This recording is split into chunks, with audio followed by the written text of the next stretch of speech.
Hi everyone, and welcome to the 9th episode of Conversations with Steven. My name is Steven Izo. In this month of September, we had a unique series where we decided to look into the future and the future in terms of different aspects.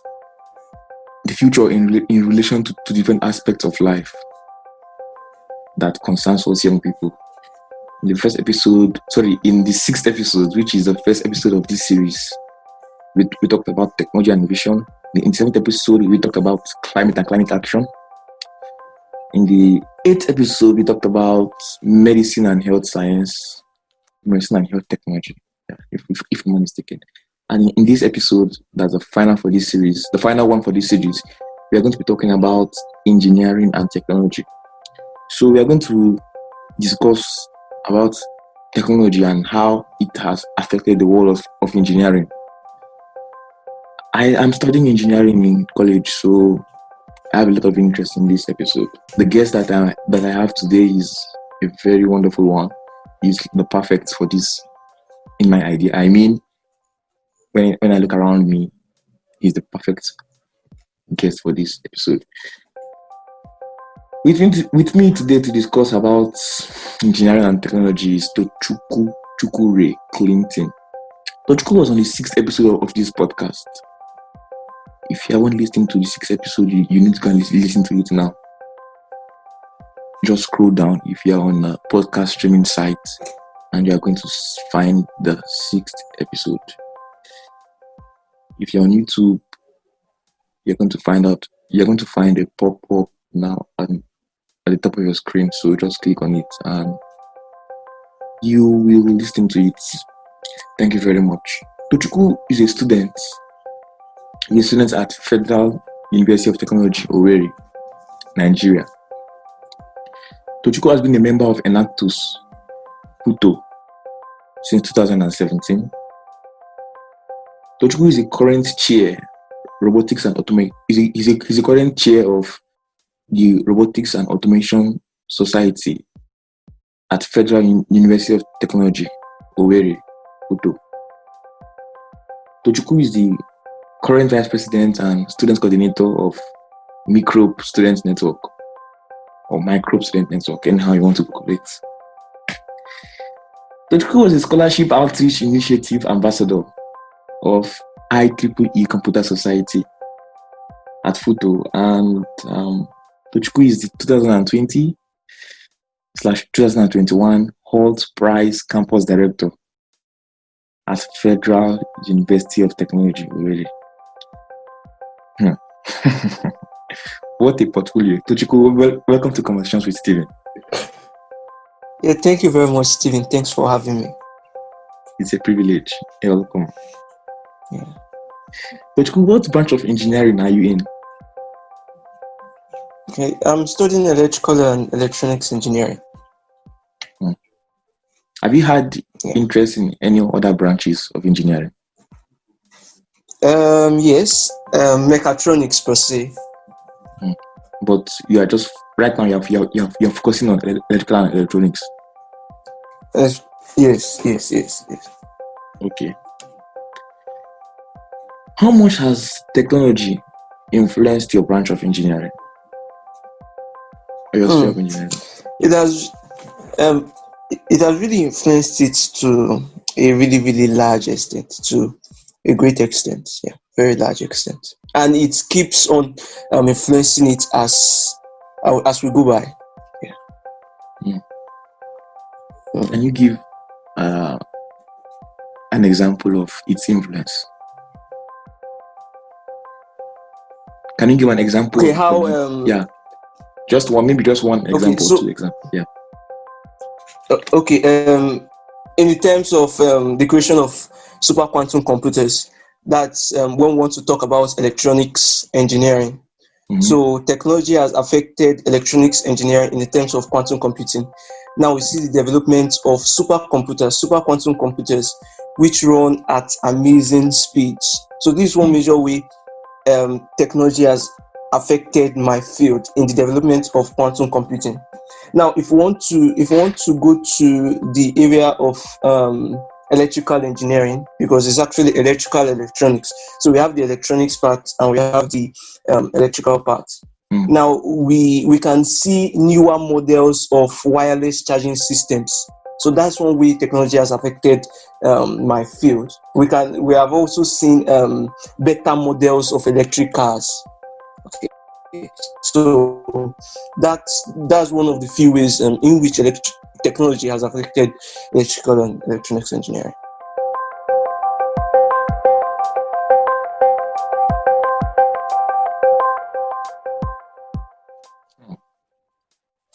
That's very interesting. Based on what you just said, can I infer that there will be much changes to the system, to the current system of the world of to the current system of world engineering? For instance, let me give an example. Just as you said, there have been the rise of supercomputers. So how does that affect the world of engineering? Like, is it going to really affect the engineering world, or maybe it just maybe have a mild impact? No, it's going to affect it to a large extent, because now computational systems and computational process will be done at amazing speeds. Now, take for example a quantum computer. A quantum computer can process something in seconds, something to take a normal classical computer 10 years to finish. So you can see that it's really going to have a great effect in engineering technology, per se. Yeah. And how does this in turn affect the whole engineering world? Like, not just electrical and electronics. Looking at mechatronic engineering, mechanical engineering, aeronautics engineering, manufacturing engineering, how does this, what you just explained, affect, or how is the world of engineering going to be affected in general by the changes in technological systems of the world? Okay, now let me take chemical engineering for example. Okay. Now we know that chemical engineering combines scientific knowledge of chemistry and physics, and then some microbiology with the view of engineering. So now technology is going to affect chemical engineering in some ways, in different areas. Now I see a future where we are going to have artificial blood systems. It's possible because of technology. We also have more efficient systems for fuel development. We also have a system where we have very, very powerful medicines. And we also have a time when we'll get into the next generation of plastics and biodegradable materials. Okay? Yeah, so now, if we are looking at other fields, yeah, can you hear me? Yes, I am here, yeah.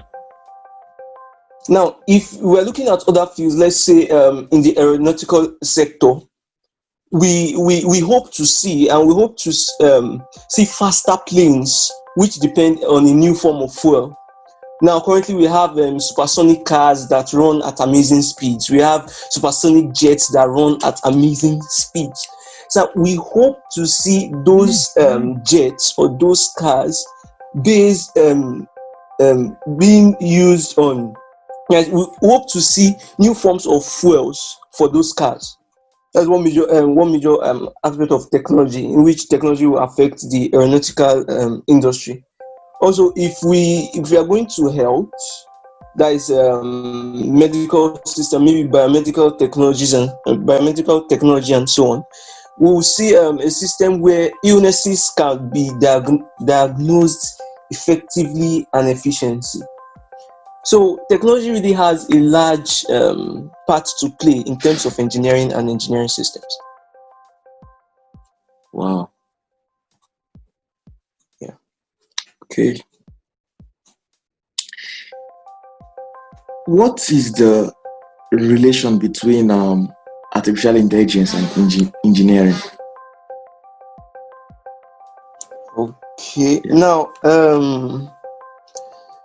artificial intelligence is more like you are programming a particular model or a particular system to function on its own intelligently. Wow. You understand? Yes. Intelligently, without human intervention. Now, if we want to relate, let me use the transportation industry for example, or the transportation sector for example. That is the car manufacturing industry. Now, let me bring in artificial intelligence and car production. Now, we see that modern cars now use this issue of artificial intelligence. Now, you see a car that we have driverless cars, which you can just go into the car and then tell the car, okay, I want to go to Abuja. Take me to Abuja without driving. That's artificial intelligence in play. Or maybe cars controlled by speech recognition systems. Maybe I want to open my car and then I just say, let the door open, or open the door, and the door opens. And then when I enter, I don't even need to press a button to close the door. Motion sensors in the car senses my motion upon entering and the door closes. You see how artificial intelligence and engineering are intertwined. Yeah. So I think that's an example. So how does this affect the engineering world? Okay, it affects it in a great way that engineers now think differently when modeling new systems. You understand? Now, as an engineer, okay, I want to produce a device, or I want to produce a particular model. I'm going to produce that model with the thinking capability or with the thinking powers of developing this technology to meet the market demand, to meet technological standards. Now, as the world is constantly developing, we are no longer looking at 10 years, 5 years ago when we used old models of devices or old models of cars and so on. Now we are moving forward. Technology is constantly developing. Now engineers are thinking the new models and new designs of equipment are now fully equipped with modern systems to meet the market demand. That's so much information there.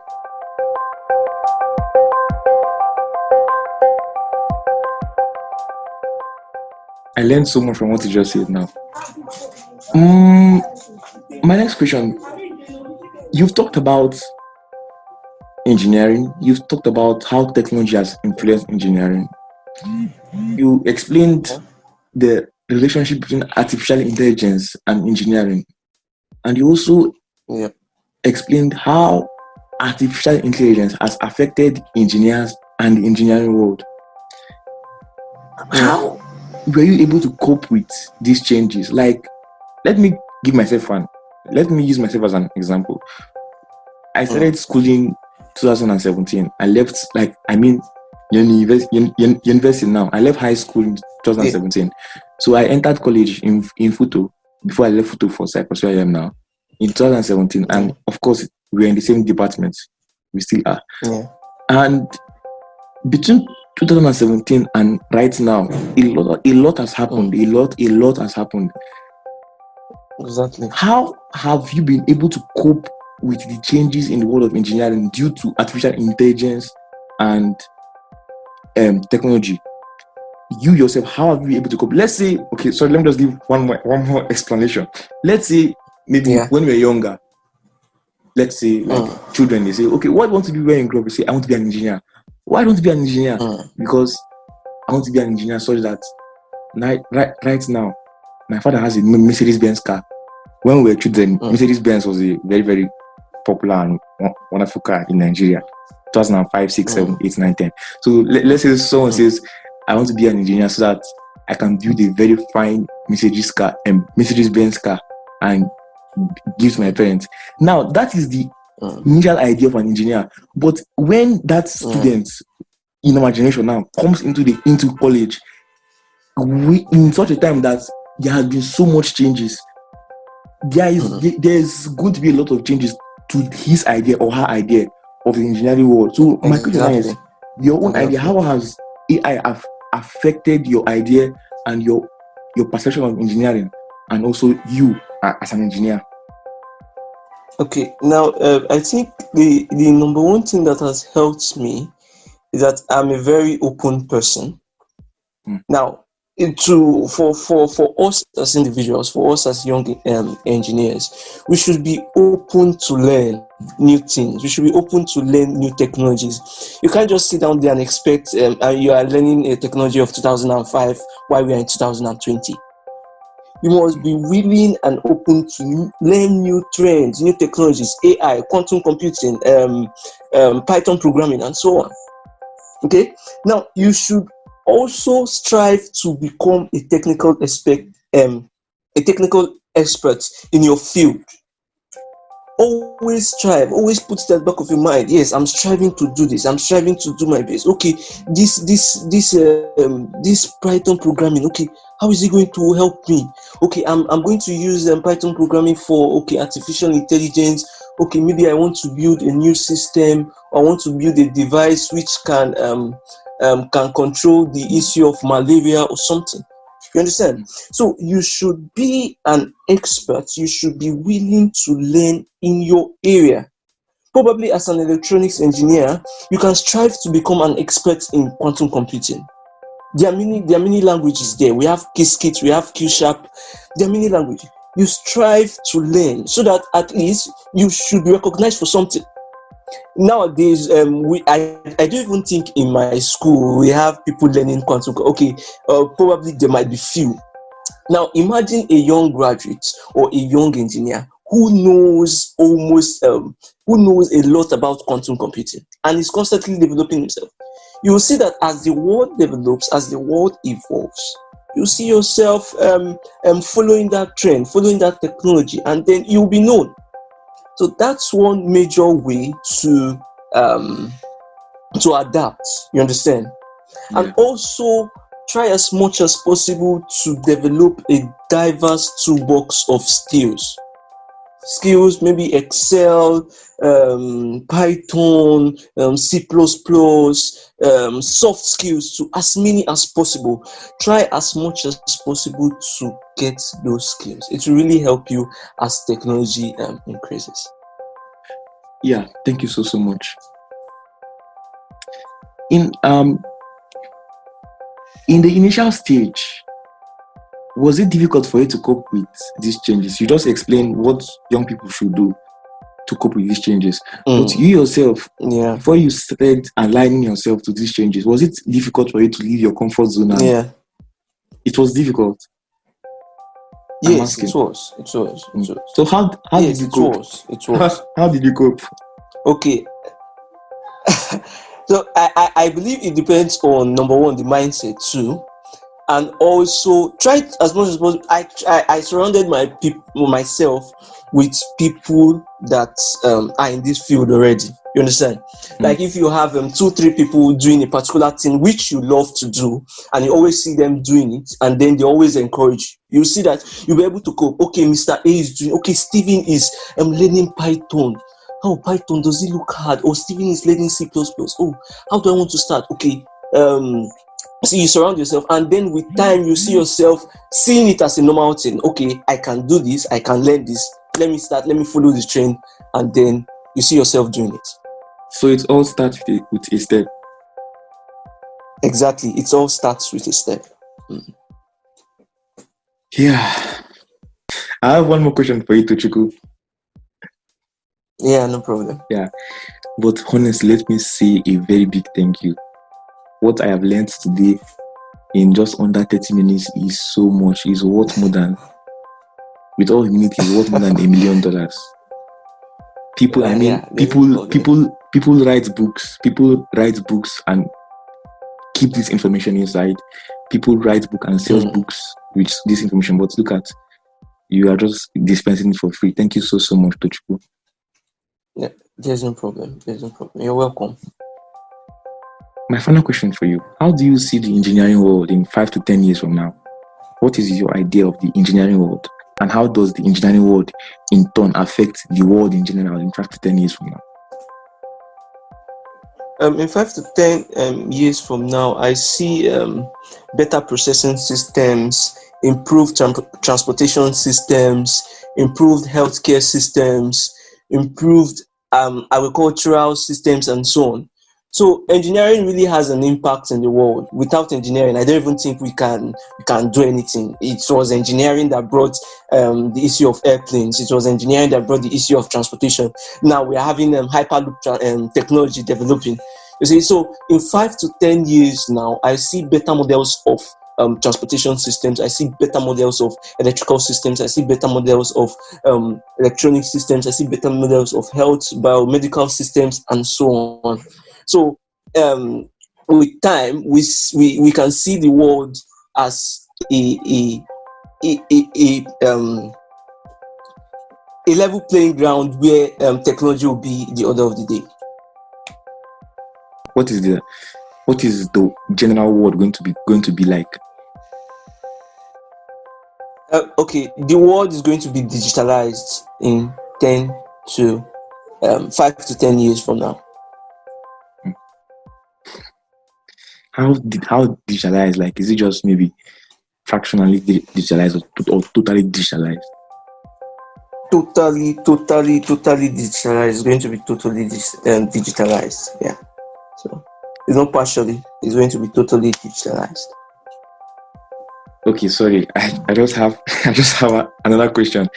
If it is totally, if the world is totally digitalized, what does that mean for systems of the world? Like, when we talk about a digital world, does it mean that everybody is going to be using mobile phones, or what is the idea or concept of a digital world? The concept of a digital world is, I would say, an interconnected world in which it's easy to do anything at any time. You understand? So let's look at the transportation sector. In a digital world, we see that car manufacturers can easily collect data about the performance of a car easily. Like, I can just sit in my office and I release a car in the market, and then I can, at the comfort of my office, I can track the performance of the car, what I need to do to improve the car, and so on. Before, these systems were not there. In 10 years ago, if a car manufacturer produces a car, it's going to take about 5 extra years before another another model is designed. But now, I can sit at the comfort of my office. I look at a particular product. Okay, I need to update the system. Maybe I used a button to open the doors, and then I will say, okay, after a month, let's use speech recognition systems or facial recognition systems to open the doors. We now see that in a digital world, these things are now easy. Internet connection has made it easy. So I don't need to start waiting 5 years before I can develop a particular technology, or before I can upgrade the technology before I do it. In a matter of months, in a matter of minutes, in a matter of weeks, I can easily upgrade my systems, and the world keep developing and developing. Wow. Thank you very much, Tochukwu. You're welcome, Steven. Thanks for having me. Thank you so much.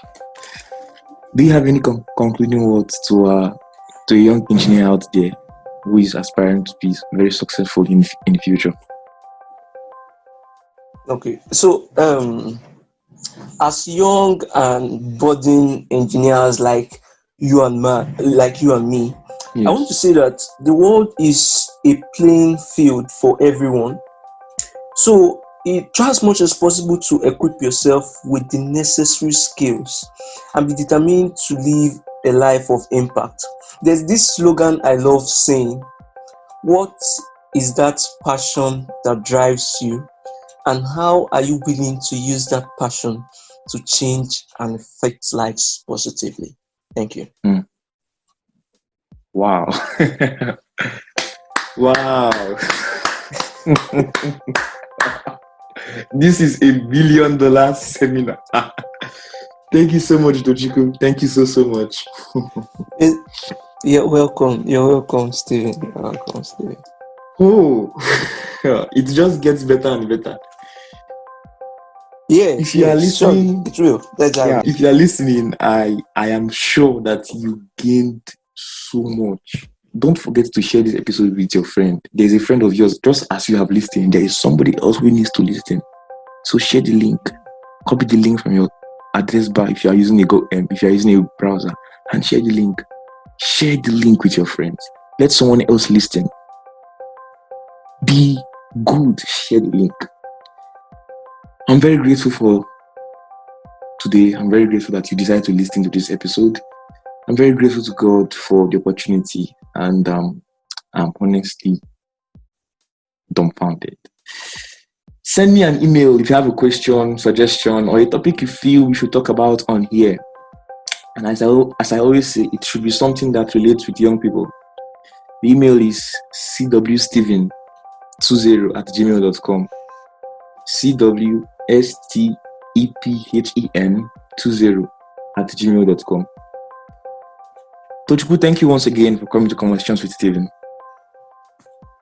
Thank you very much, Steven. Thanks for the privilege for having me. No problem. You're welcome. Thank you once again, everyone. Bye-bye, and see you next time.